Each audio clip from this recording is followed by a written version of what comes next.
Hello everyone. You can see here types of loadings. So whether you are dealing with the strength of material or structural analysis or any other course subject, usually we can see these kind of loads. Basically it can be divided into the concentrated loads and distributed loads. Among these two, we have again either classification in concentrated loads and as well as in the distributed loads. The concentrated, we can say it as a couple or a concentrated movement. So sometimes it will be represented as a couple or sometimes it will be represented as a movement. So it will be force into the distance of how much the couple is acting, that we have to multiply here. And come to the point load, where the load is acting or concentrating on one particular point, that is your point load. And you can also see the eccentric loading. So sometimes they will give the load is acting somewhere away from the action of the load with the distance e or eccentrical distance, or we can say this eccentric loading can be converted into one point load along with the moment at that point. So point load as usually we can take and we can convert this eccentric distance into a moment, that is p into the perpendicular distance as e, p into e.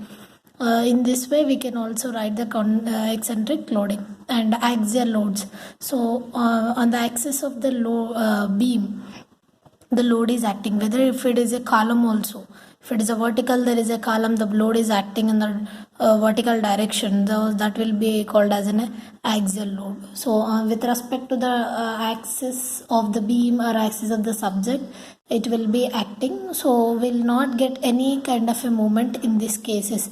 Even we have seen some trusses and everywhere there is some axial movement with respect to that given joint, what are the members are acting, that will be considered as axial member, so that there will be no movement present there.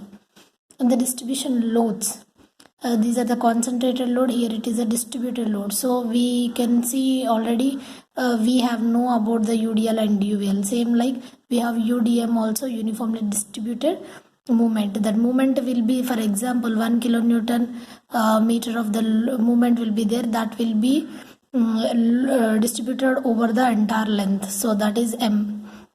So uniformly distributing moment. And UDL is a uniformly distributed load.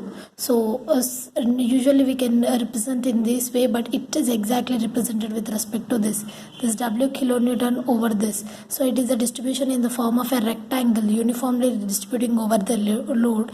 So this load can be calculated by taking the area of this rectangular portion, the action of the load. So B into L will be the rectangular area. So that can be, we can consider here as the length is the length and width will be the W load, so that we can convert that into a point load as W into L. And where it will be acting, that will be acting at the triangle. So it is a rectangle, so that where the centroidal we can get in the rectangle B by 2. So likewise we can get L by 2. At L by 2 the load will be concentrating in the middle of the beam.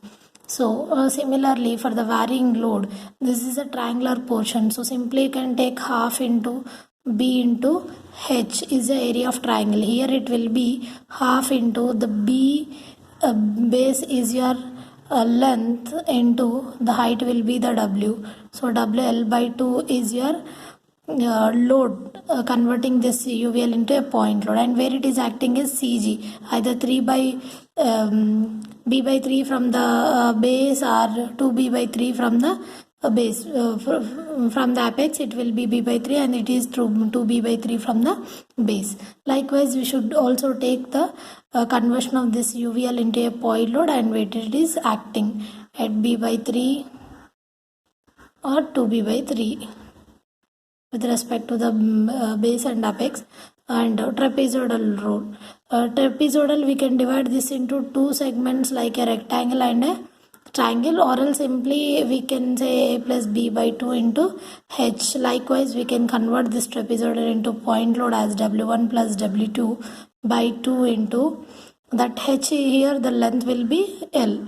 So like this you have to convert the given type of a load into a distribution load into a point load, and this will be very helpful for you to calculate the shear force and bending moment. Even your competitive exams also, they'll simply ask you, there is one couple is acting, for example, they'll give you some value like eccentric loading with a eccentricity 5, and if the load is 1.5, how much the movement at that point. In that case, you can convert that load into eccentric. Likewise, you can calculate very easily. I hope it will be helpful for everyone. Thank you.